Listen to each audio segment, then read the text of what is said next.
पति काम से घर आया। पत्नी ने कहा कि मेरे बालों का हेयर क्लिप टूट गया है, उसके बिना मैं अपने बालों को नहीं संभाल सकती।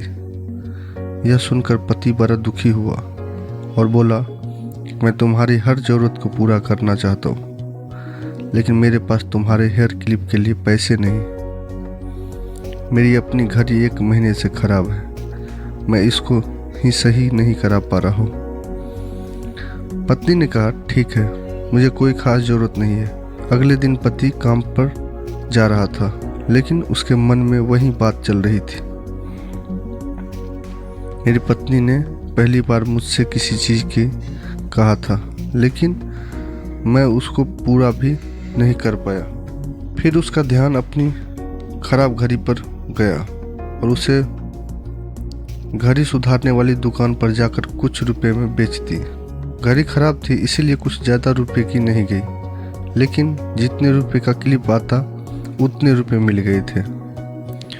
वह क्लिप की दुकान पर गया और बोला, वह क्लिप के दुकान पर गया और जैसे उसकी पत्नी का क्लिप था वैसा ही लेकर आ गया।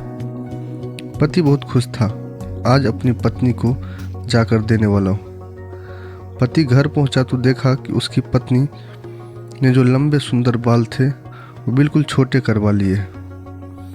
पति ने यह सब देखकर पत्नी से कहा, ये इतने छोटे बाल क्यों करा लिए?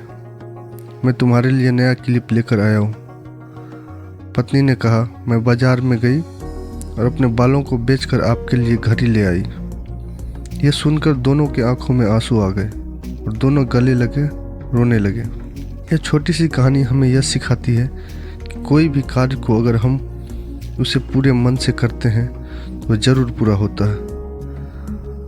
हम जब भी किसी कार्य को अपने पूरे मन से नहीं करते हैं तो वो ठीक से नहीं हो पाता है। धन्यवाद दोस्तों। ऐसे ही कहानी के लिए हमारे चैनल को सब्सक्राइब करें, लाइक करें, शेयर करें। धन्यवाद।